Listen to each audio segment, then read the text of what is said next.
It is years since the incidents of which I speak took place, and yet it is with diffidence that I allude to them.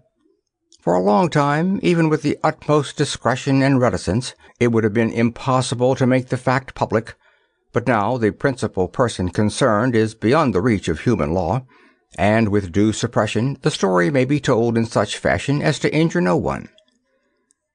It records an absolutely unique experience in the career both of Mr. Sherlock Holmes and of myself. The reader will excuse me if I conceal the date or any other fact by which he might trace the actual occurrence. We had been out for one of our evening rambles, Holmes and I, and had returned about 6 o'clock on a cold, frosty winter's evening.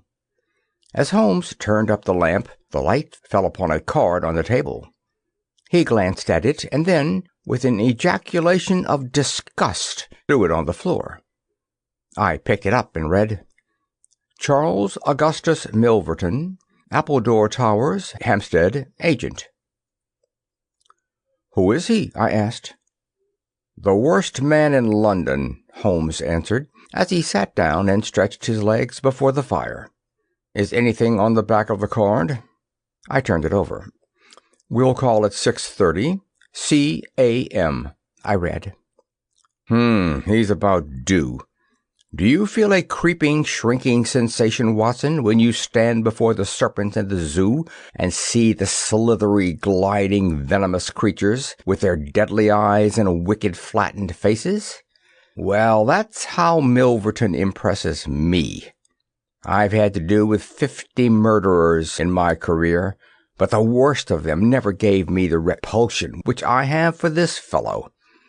And yet I can't get out of doing business with him. Indeed, he is here at my invitation."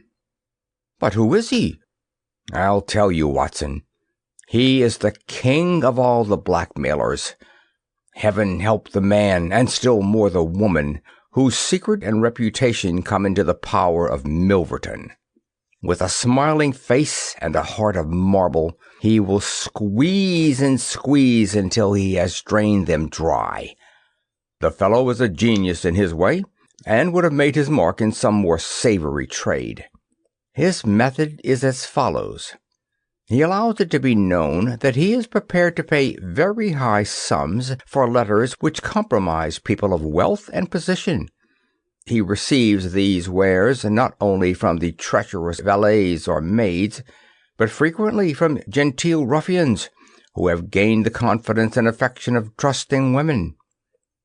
He deals with no niggard hand. I happen to know that he paid £700 to a footman for a note 2 lines in length, and that the ruin of a noble family was the result. Everything which is in the market goes to Milverton, and there are hundreds in this great city who turn white at his name. No one knows where his grip may fall, for he is far too rich and far too cunning to work from hand to mouth. He will hold a card back for years in order to play it at the moment when the stake is best worth winning. I have said that he is the worst man in London, and I would ask you, how could one compare the ruffian who in hot blood bludgeons his mate with this man, who methodically and at his leisure tortures the soul and wrings the nerves in order to add to his already swollen money-bags?" I had seldom heard my friend speak with such intensity of feeling.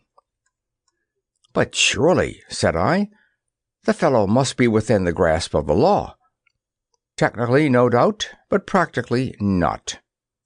What would it profit a woman, for example, to get him a few months' imprisonment if her own ruin must immediately follow? His victims dare not hit back. If ever he blackmailed an innocent person, then indeed we should have him. But he is as cunning as the evil one. No, we must find other ways to fight him." "And why is he here?" "Because an illustrious client has placed her piteous case in my hands. It is the Lady Eva Blackwell, the most beautiful debutante of last season. She is to be married in a fortnight to the Earl of Dovercourt. This fiend has several imprudent letters, imprudent, Watson, nothing worse, which were written to an impecunious young squire in the country. They would suffice to break off the match. Milverton will send the letters to the Earl unless a large sum of money is paid him. I have been commissioned to meet him, and to make the best terms I can." At that instant there was a clatter and a rattle in the street below. Looking down, I saw a stately carriage and pair, the brilliant lamps gleaming on the glossy haunches of the noble chestnuts. A footman opened the door, and a small, stout man in a shaggy astrakhan overcoat descended. A minute later he was in the room. Charles Augustus Milverton was a man of 50, with a large intellectual head, a round, plump, hairless face, a perpetual frozen smile, two keen grey eyes which gleamed brightly from behind broad gold-rimmed glasses. There was something of Mr. Pickwick's benevolence in his appearance, marred only by the insincerity of the fixed smile and by the hard glitter of those restless and penetrating eyes. His voice was as smooth and suave as his countenance, as he advanced with a plump little hand extended, murmuring his regret for having missed us at his first visit. Holmes disregarded the outstretched hand and looked at him with a face of granite. Milverton's smile broadened. He shrugged his shoulders, removed his overcoat, folded it with great deliberation over the back of a chair, and then took a seat. "This gentleman," said he, with a wave in my direction, "is it discreet? Is it right?" "Dr. Watson is my friend and partner." "Very good, Mr. Holmes. It is only in your client's interest that I protested. The matter is so very delicate. Dr. Watson has already heard of it." "Then we can proceed to business. You say that you are acting for Lady Eva. Has she empowered you to accept my terms?" "What are your terms?" £7,000. "And the alternative?" "My dear sir, it is painful for me to discuss it, but if the money is not paid on the 14th, there certainly will be no marriage on the 18th. His insufferable smile was more complacent than ever. Holmes thought for a little. "You appear to me," he said at last, "to be taking matters too much for granted. I am, of course, familiar with the contents of these letters. My client will certainly do what I may advise. I shall counsel her to tell her future husband the whole story and to trust to his generosity." Milverton chuckled. "You evidently do not know the Earl," said he. From the baffled look upon Holmes's face, I could see clearly that he did. "What harm is there in the letters?" he asked. "They are sprightly, very sprightly," Milverton answered. "The lady was a charming correspondent, but I can assure you that the Earl of Dovercourt would fail to appreciate them. However, since you think otherwise, we will let it rest at that. It is purely a matter of business. If you think that it is in the best interests of your client that these letters should be placed in the hands of the Earl, then you would indeed be foolish to pay so large a sum of money to regain them." He rose and seized his astrakhan coat. Holmes was grey with anger and mortification. "Wait a little," he said. "You go too fast. We should certainly make every effort to avoid scandal in so delicate a matter." Milverton relapsed into his chair. "I was sure that you would see it in that light," he purred. "At the same time," Holmes continued, "Lady Eva is not a wealthy woman. I assure you that £2,000 would be a drain upon her resources, and that the sum you name is utterly beyond her power. I beg, therefore, that you will moderate your demands, and that you will return the letters at the price I indicate, which is, I assure you, the highest that you can get." Milverton's smile broadened, and his eyes twinkled humorously. "I am aware that what you say is true about the lady's resources," said he. "At the same time, you must admit that the occasion of a lady's marriage is a very suitable time for her friends and relatives to make some little effort upon her behalf. they may hesitate as to an acceptable wedding present. Let me assure them that this little bundle of letters would give more joy than all the candelabra and butter dishes in London." "It is impossible," said Holmes. Dear me, how unfortunate," cried Milverton, taking out a bulky pocketbook. "I cannot help thinking that ladies are ill-advised in not making an effort. Look at this." He held up a little note with a coat of arms upon the envelope. "That belongs to, well, perhaps it is hardly fair to tell the name until tomorrow morning, but at that time it will be in the hands of the lady's husband, and all because she will not find a beggarly sum which she could get by turning her diamonds into paste. It is such a pity. Now, you remember the sudden end of the engagement between the Honourable Miss Miles and Colonel Dorking? Only 2 days before the wedding there was a paragraph in the Morning Post to say that it was all off. And why? It is almost incredible, but the absurd sum of £1,200 would have settled the whole question. Is it not pitiful? And here I find you, a man of sense, boggling about terms when your client's future and honor are at stake. You surprise me, Mr. Holmes." "What I say is true," Holmes answered. "The money cannot be found.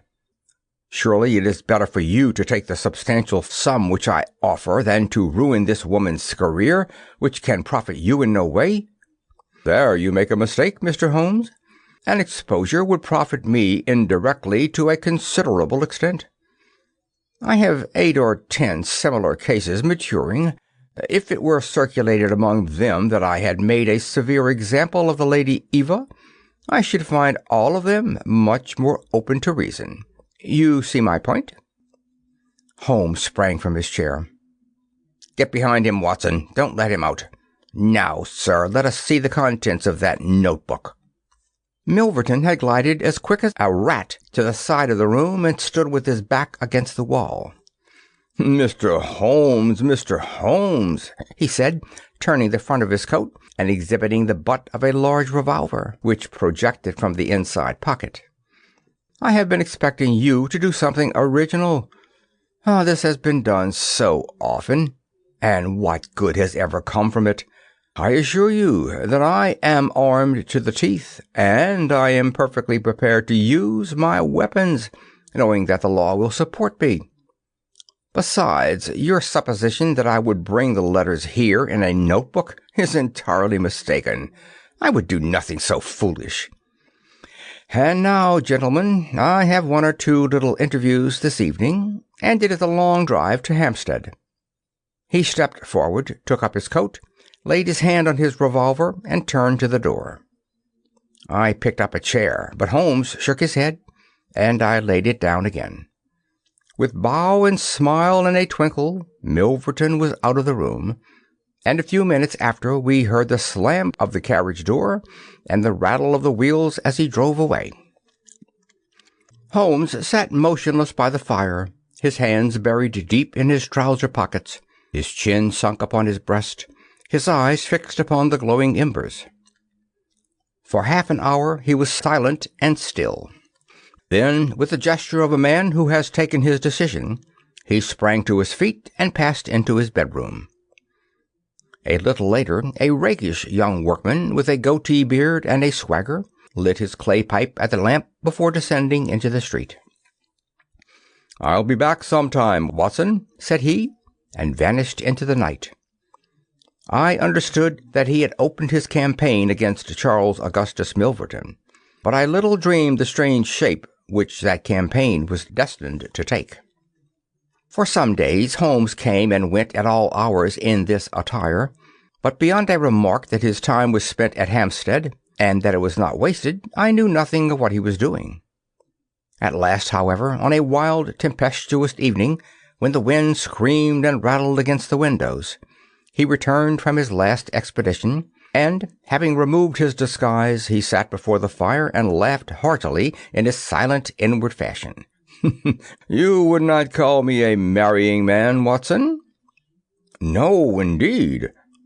You'll be interested to hear that I'm engaged.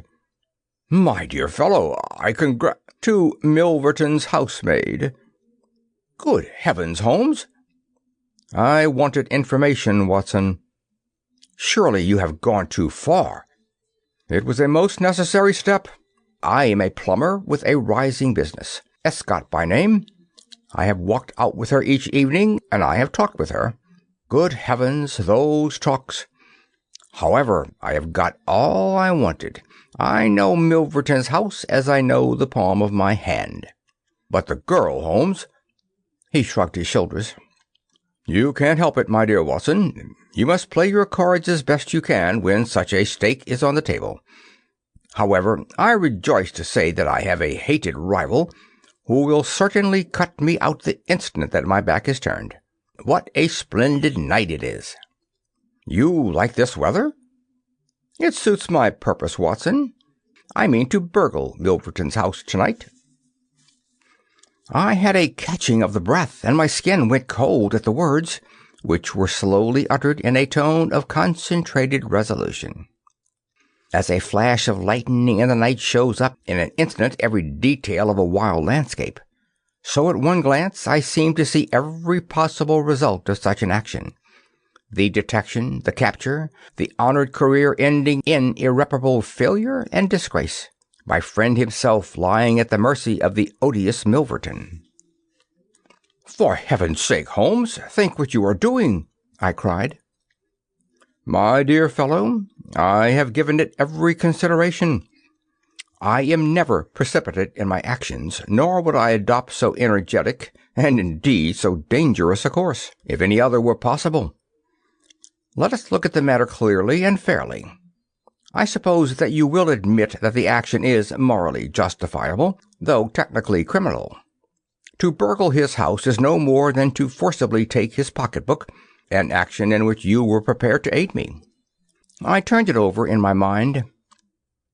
Yes, I said, it is morally justifiable, so long as our object is to take no articles save those which are used for an illegal purpose. Exactly. Since it is morally justifiable, I have only to consider the question of personal risk. Surely a gentleman should not lay much stress upon this when a lady is in most desperate need of his help. You will be in such a false position. Well, that is part of the risk. There is no other possible way of regaining these letters. The unfortunate lady has not the money, and there are none of her people in whom she could confide. Tomorrow is the last day of grace, and unless we can get the letters tonight, this villain will be as good as his word, and will bring about her ruin. I must therefore abandon my client to her fate, or I must play this last card. Between ourselves, Watson, it's a sporting duel between this fellow Milverton and me. He had, as you saw, the best of the first exchanges, but my self-respect and my reputation are concerned to fight it to a finish. Well, I don't like it, but I suppose it must be, said I. When do we start? You are not coming. Then you are not going, said I. I give you my word of honor, and I never broke it in my life, that I will take a cab straight to the police station and give you away unless you let me share this adventure with you. You can't help me. How do you know that? You can't tell what may happen. Anyway, my resolution is taken. Other people beside you have self-respect and even reputations. Holmes had looked annoyed, but his brow cleared, and he clapped me on the shoulder. Well, well, my dear fellow, be it so. We have shared the same room for some years, and it would be amusing if we ended by sharing the same cell. You know, Watson, I don't mind confessing to you that I have always had an idea that I would have made a highly efficient criminal. This is the chance of my lifetime in that direction. See here. He took a neat little leather case out of a drawer, and opening it, he exhibited a number of shining instruments. This is a first-class, up-to-date burgling kit, with nickel-plated jimmy, diamond-tipped glass cutter, adaptable keys, and every modern improvement which the march of civilization demands. Here, too, is my dark lantern. Everything is in order. Have you a pair of silent shoes? I have rubber-soled tennis shoes. Excellent. And a mask? I can make a couple out of black silk. I can see that you have a strong natural turn for this sort of thing. Very good. Do you make the masks? We shall have some cold supper before we start. It is now 9:30. At 11 we shall drive as far as Church Row. It is a quarter of an hour's walk from there to Appledore Towers. We shall be at work before midnight. Milverton is a heavy sleeper and retires punctually at 10:30. With any luck, we should be back here by 2, with the Lady Eva's letters in my pocket. Holmes and I put on our dress clothes so that we might appear to be 2 theatre-goers, homeward bound. In Oxford Street we picked up a hansom and drove to an address in Hampstead. Here we paid off our cab, and with our greatcoats buttoned up, for it was bitterly cold, and the wind seemed to blow through us, we walked along the edge of the heath. "It's a business that needs delicate treatment," said Holmes. "These documents are contained in a safe in the fellow's study, and the study is the anteroom of his bedchamber. On the other hand, like all these stout little men who do themselves well, he is a plethoric sleeper. Agatha, that's my fiancée, says it is a joke in the servants' hall that it's impossible to wake the master. He has a secretary who is devoted to his interests and never budges from the study all day. That's why we are going at night. Then he has a beast of a dog which roams the garden. I met Ethica late the last 2 evenings, and she locks the brood up so as to give me a clear run. This is the house, the big one, in its own grounds. Through the gate, now to the right among the laurels. We might put on our masks here, I think. You see, there is not a glimmer of light in any of the windows, and everything is working splendidly." With our black silk face coverings, which turned us into 2 of the most truculent figures in London, we stole up to the silent, gloomy house. A sort of tiled veranda extended along one side of it, lined by several windows and 2 doors. "That's his bedroom," Holmes whispered. "This door opens straight into the study. It would suit us best, but it is bolted as well as locked, and we should make too much noise getting in. Come round here. There's a greenhouse which opens into the drawing-room." The place was locked, but Holmes removed a circle of glass and turned the key from the inside. An instant afterwards he had closed the door behind us, and we had become felons in the eyes of the law. The thick, warm air of the conservatory and the rich, choking fragrance of exotic plants took us by the throat. He seized my hand in the darkness and led me swiftly past banks of shrubs which brushed against our faces. Holmes had remarkable powers, carefully cultivated, of seeing in the dark. Still holding my hand in one of his, he opened a door, and I was vaguely conscious that we had entered a large room in which a cigar had been smoked not long before. He felt his way among the furniture, opened another door, and closed it behind us. Putting out my hand, I felt several coats hanging from the wall, and I understood that I was in a passage. We passed along it, and Holmes very gently opened a door upon the right-hand side. Something rushed out at us, and my heart sprang into my mouth, but I could have laughed when I realized that it was the cat. A fire was burning in this new room, and again the air was heavy with tobacco smoke. Holmes entered on tiptoe, waited for me to follow, and then very gently closed the door. We were in Milverton's study, and a portiere at the farther side showed the entrance to his bedroom. It was a good fire, and the room was illuminated by it. Near the door I saw the gleam of an electric switch, but it was unnecessary, even if it had been safe, to turn it on. At one side of the fireplace was a heavy curtain which covered the bay window we had seen from outside. On the other side was the door which communicated with the veranda. A desk stood in the center, with a turning chair of shining red leather. Opposite was a large bookcase with a marble bust of Athene on the top. In the corner between the bookcase and the wall there stood a tall green safe, the firelight flashing back from the polished brass knobs upon its face. Holmes stole across and looked at it. Then he crept to the door of the bedroom and stood with slanting head, listening intently. No sound came from within. Meanwhile, it had struck me that it would be wise to secure our retreat through the outer door, so I examined it. To my amazement, it was neither locked nor bolted. I touched Holmes on the arm, and he turned his masked face in that direction. I saw him start, and he was evidently as surprised as I. "I don't like it," he whispered, putting his lips to my very ear. "I can't quite make it out. Anyhow, we have no time to lose." "Can I do anything?" "Yes, stand by the door. If you hear anyone come, bolt it on the inside and we can get away as we came. If they come the other way, we can get out through the door if our job is done, or hide behind these window curtains if it is not. Do you understand?" I nodded and stood by the door. My first feeling of fear had passed away, and I thrilled now with a keener zest than I had ever enjoyed when we were the defenders of the law instead of its defiers. The high object of our mission, the consciousness that it was unselfish and chivalrous, the villainous character of our opponent, all added to the sporting interest of the adventure. Far from feeling guilty, I rejoiced and exulted in our dangers. With a glow of admiration, I watched Holmes unrolling his case of instruments and choosing his tool with the calm, scientific accuracy of a surgeon who performs a delicate operation.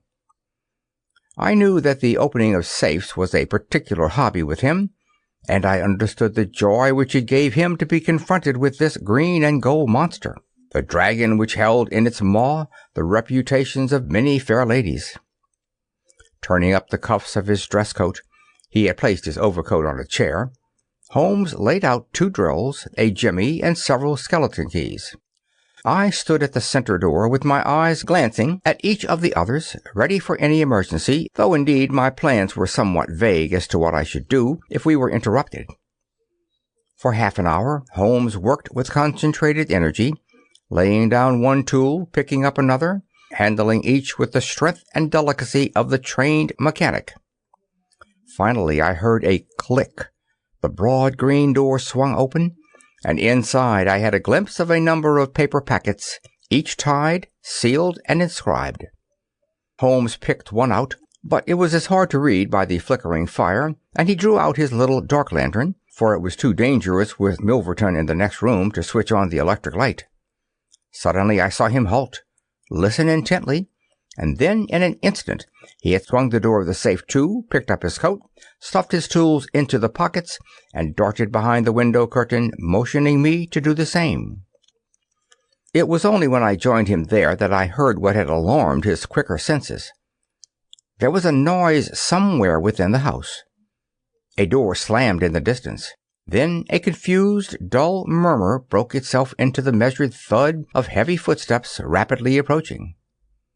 They were in the passage outside the room. They paused at the door. The door opened. There was a sharp snick as the electric light was turned on.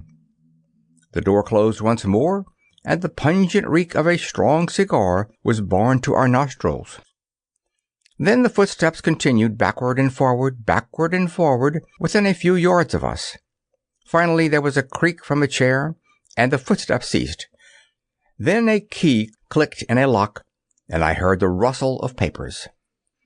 So far I had not dared to look out, but now I gently parted the division of the curtains in front of me and peeped through.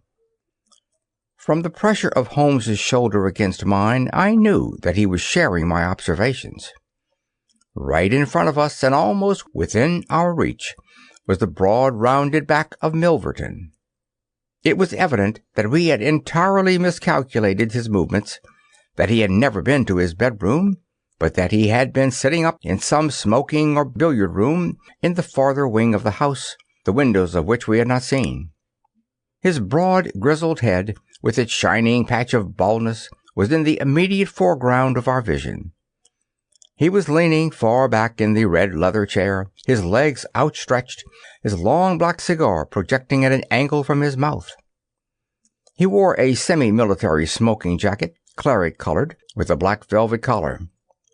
In his hand he held a long legal document which he was reading in an indolent fashion, blowing rings of tobacco smoke from his lips as he did so. There was no promise of a speedy departure in his composed bearing and his comfortable attitude. I felt Holmes's hand steal into mine and give me a reassuring shake, as if to say that the situation was within his powers, and that he was easy in his mind. I was not sure whether he had seen what was only too obvious from our position, that the door of the safe was imperfectly closed, and that Milverton might at any moment observe it. In my own mind I had determined that if I were sure, from the rigidity of his gaze, that it had caught his eye, I would at once spring out, throw my great coat over his head, pinion him, and leave the rest to Holmes. But Milverton never looked up. He was languidly interested by the papers in his hand, and page after page was turned as he followed the argument of the lawyer. At least, I thought, when he has finished the document and the cigar, he will go to his room. But before he had reached the end of either, there came a remarkable development which turned our thoughts into quite another channel. Several times I had observed that Milverton looked at his watch, and once he had risen and sat down again with a gesture of impatience. The idea, however, that he might have an appointment at so strange an hour never occurred to me until a faint sound reached my ears from the veranda outside. Milverton dropped his papers and sat rigid in his chair. The sound was repeated, and then there came a gentle tap at the door. Milverton rose and opened it. "Well," said he curtly, "you are nearly half an hour late." So this was the explanation of the unlocked door and the nocturnal vigil of Milverton. There was the gentle rustle of a woman's dress. I had closed a slit between the curtains as Milverton's face had turned in our direction, but now I ventured very carefully to open it once more. He had resumed his seat, the cigar still projecting at an insolent angle from the corner of his mouth. In front of him, in the full glare of the electric light, there stood a tall, slim, dark woman, a veil over her face, a mantle drawn round her chin. Her breath came quick and fast, and every inch of the lithe figure was quivering with strong emotion. "Well," said Milverton, "you made me lose a good night's rest, my dear. I hope you'll prove worth it. You couldn't come any other time, eh?" The woman shook her head. "Well, if you couldn't, you couldn't. If the Countess is a hard mistress, you have your chance to get level with her now. Bless the girl, what are you shivering about? That's right, pull yourself together. Now let us get down to business." He took a notebook from the drawer of his desk. "You say that you have 5 letters which compromise the Countess of Dalberg. You want to sell them, I want to buy them. So far, so good. It only remains to fix a price. I should want to inspect the letters, of course, if they are really good specimens. Great heavens, is it you?" The woman, without a word, had raised her veil and dropped the mantle from her chin. It was a dark, handsome, clear-cut face which confronted Milverton. A face with a curved nose, strong dark eyebrows shading hard, glittering eyes, and a straight thin-lipped mouth set in a dangerous smile. "It is I," she said, "the woman whose life you have ruined." Milverton laughed, but fear vibrated in his voice. "You were so very obstinate," said he. "Why did you drive me to such extremes? I assure you I wouldn't hurt a fly on my own account, but every man has his business, and what was I to do? I put the price well within your means. You would not pay." "So you sent the letters to my husband, and he, the noblest gentleman that ever lived, a man whose boots I was never worthy to lace, he broke his gallant heart and died. You remember that last night when I came through that door, I begged and prayed you for mercy, and you laughed in my face as you are trying to laugh now. Only your coward heart cannot keep your lips from twitching. Yes, you never thought to see me here again, but it was that night which taught me how I could meet you face to face and alone. Well, Charles Milverton, what have you to say?" "Don't imagine that you can bully me," said he, rising to his feet. "I have only to raise my voice and I could call my servants and have you arrested. But I will make allowance for your natural anger. Leave the room at once as you came, and I will say no more." The woman stood with her hand buried in her bosom, and the same deadly smile on her thin lips. "You will ruin no more lives as you have ruined mine. You will wring no more hearts as you wrung mine. I will free the world of a poisonous thing. Take that, you hound, and that, and that, and that." She had drawn a little gleaming revolver and emptied barrel after barrel into Milverton's body, the muzzle within 2 feet of his shirt front. He shrank away and then fell forward upon the table, coughing furiously and clawing among the papers. Then he staggered to his feet, received another shot, and rolled upon the floor. "You've done me!" he cried, and lay still. The woman looked at him intently and ground her heel into his upturned face. She looked again, but there was no sound or movement. I heard a sharp rustle. The night air blew into the heated room, and the avenger was gone. No interference upon our part could have saved the man from his fate. But as the woman poured bullet after bullet into Milverton's shrinking body, I was about to spring out when I felt Holmes's cold, strong grasp upon my wrist. I understood the whole argument of that firm, restraining grip, that it was no affair of ours, that justice had overtaken a villain, that we had our own duties and our own objects, which were not to be lost sight of. But hardly had the woman rushed from the room when Holmes, with swift, silent steps, was over at the other door. He turned the key in the lock. At the same instant we heard voices in the house and the sound of hurrying feet. The revolver shots had roused the household. With perfect coolness, Holmes slipped across to the safe, filled his 2 arms with bundles of letters, and poured them all into the fire. Again and again he did it, until the safe was empty. Someone turned the handle and beat upon the outside of the door. Holmes looked swiftly round. The letter which had been the messenger of death for Milverton lay, all mottled with his blood, upon the table. Holmes tossed it among the blazing papers. Then he drew the key from the outer door, passed through after me, and locked it on the outside. "This way, Watson," said he. "We can scale the garden wall in this direction." I could not have believed that an alarm could have spread so swiftly. Looking back, the huge house was one blaze of light.